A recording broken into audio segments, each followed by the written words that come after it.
YouTube. Oui, je suis un petit peu surexcitée pour quelques raisons. La première, c'est que je mange raclette ce soir. Et la deuxième, c'est qu'il me reste un seul make-up à filmer. Ce make-up, c'est celui de mon anniversaire. Donc il est déjà sorti, no spoiler. Aujourd'hui, on se retrouve pour un look total, méga, giga improvisation.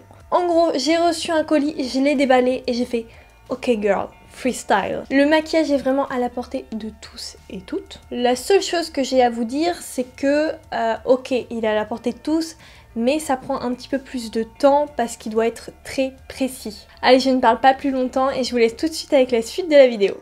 Avant de commencer, je tiens à t'informer que cette vidéo est en collaboration avec la marque Rimmel.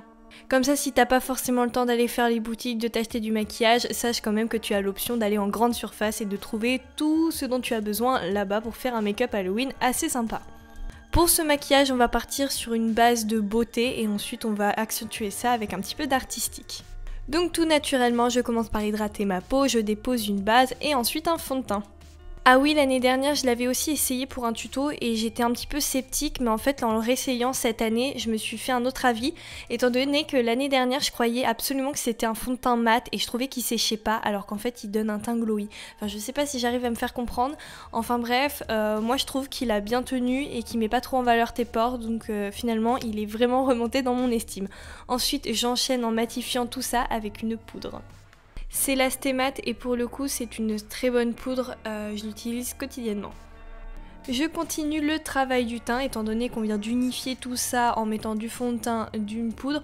On va recréer les ombres naturelles du visage en venant dessiner un contouring et j'utilise la poudre bronzante.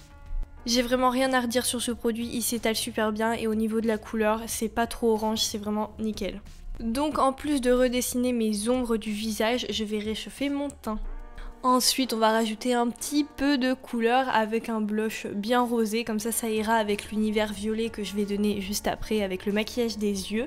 Il est très pigmenté, il s'étale bien, encore une fois, j'ai rien à redire et j'hésite pas vraiment à en mettre une grosse couche parce que je sais que je mettrai plein d'étoiles par la suite. Et pour le côté un petit peu plus artistique, j'hésite pas à remonter le rose un petit peu plus haut, genre vers mes sourcils. Après je prends ma palette d'highlighter Kat Von D la Alchemist, je dépose l'highlighter violet, en fait ça va vraiment bien avec l'aspect Twilight parce que oui, je pense sincèrement que ce maquillage, je vais l'appeler Twilight, je sais pas pourquoi mais les teintes violet, nuit comme ça, voilà, je le sens bien. Ensuite, je fais mes sourcils hors caméra de couleur noire, je les redessine en mode sexy flawless et j'utilise ma base Pale Wiz comme primer pour mes yeux, comme ça les pigments que je vais utiliser après, ils vont ressortir à fond et mon maquillage va tenir toute la journée. Bien sûr, je déplace pas la matière, je tapote avec mon éponge ou bien sûr tu peux le faire avec un pinceau. Pour le maquillage des yeux, j'utilise une mini palette de la gamme Magnifies et c'est l'édition Wow. Je prends un pinceau estompeur ni trop fin ni trop petit et je viens déposer dans un premier temps la matière, donc la couleur noire dans le creux de mes yeux, surtout au coin interne et au coin externe. Une fois que les pigments sont déposés, donc mon fard tient, je peux commencer enfin à le travailler en l'estompant de manière circulaire avec mon pinceau. Comme ça, si je travaille bien mon fard, il va s'estomper en créant un petit gris et bien sûr je rajoute du noir en dessous de mes yeux à mon ras de cils. Une fois que mes fards sont bien travaillés, bien estompés et bien placés, je peux continuer avec une nouvelle couleur. Je repioche dans ma palette et je prends une teinte irisée, violette, claire, franchement c'était The Violet que je voulais utiliser absolument. Je l'utilise au niveau des bordures de mon noir pour créer une belle transition avec ma peau. Donc je fais ça au niveau de mon creux de l'œil, donc là par exemple je peux monter presque jusque mon sourcil, après le but c'est pas de remplir toute ta paupière avec du fard à paupières et je dégrade mon ras de cils.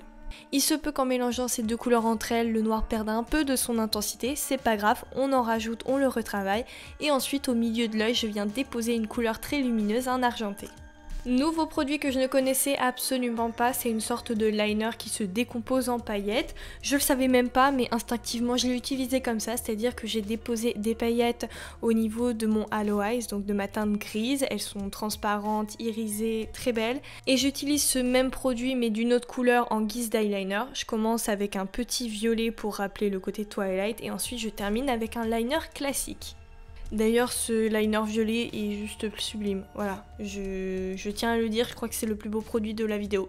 Je reprends ma palette de départ avec une teinte blanche qui va me servir de point de lumière, donc je la dépose sous mon sourcil et au niveau du coin interne de mes yeux. Je rajoute du kohl dans ma muqueuse pour avoir un regard encore plus intense et une fois que c'est fait, je peux passer à la partie artistique de ce make-up. Pour ce faire, je vais prendre un liner Stamp Tattoo de forme d'étoile. Et je me dis que la plupart de mes étoiles vont être concentrées au niveau du centre de mon visage pour s'étaler sur le reste de manière dégradée. Dans un souci de raccord et d'équilibre, j'ai décidé hors caméra de rajouter et de dessiner moi-même des étoiles avec le liner que j'ai utilisé précédemment. Je le répète, l'objectif c'est de se dire qu'il y a vraiment un groupe d'étoiles au milieu du visage qui vient s'éparpiller sur le reste. C'est pour ça que je décide de rajouter des petits points entre mes étoiles et mon visage pour recréer un beau dégradé, un bon équilibre et je trempe une petite barrette dans mon liner. Pour le maquillage de la bouche, j'ai pris un Stay Matte liquide.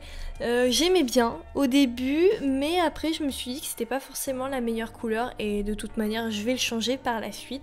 Ensuite je finalise le maquillage des yeux en mettant un mascara et hors caméra je vais appliquer des faux cils que j'ai moi-même découpés, créés, collés en papier. Et oui, si tu peux le remarquer, sur mon menton, j'avais rajouté des petites étoiles, mais au dernier moment, je me suis dit non, je vais les bouger parce que ça me plaisait pas forcément. Et bien sûr, touche finale, changement capillaire, j'enfile une perruque violette courte. Ça y est, c'est fini, le tutoriel est enfin terminé. J'espère que ce look total improvisation, je te rappelle, t'a plu. En tout cas, moi j'aime beaucoup le résultat, même pour un look de tous les jours, je kiffe. Voilà, en tout cas, je vais redire la même chose que je dis d'habitude. Mais si tu aimes mon travail, n'hésite surtout pas à le partager, franchement. N'hésite pas non plus à me laisser un petit commentaire d'encouragement ainsi qu'un pouce bleu. Et of course à venir me rejoindre sur Instagram. En tout cas, je te donne rendez-vous demain à la même heure pour une prochaine vidéo Halloween. Est-ce que t'es prêt? Allez, bye!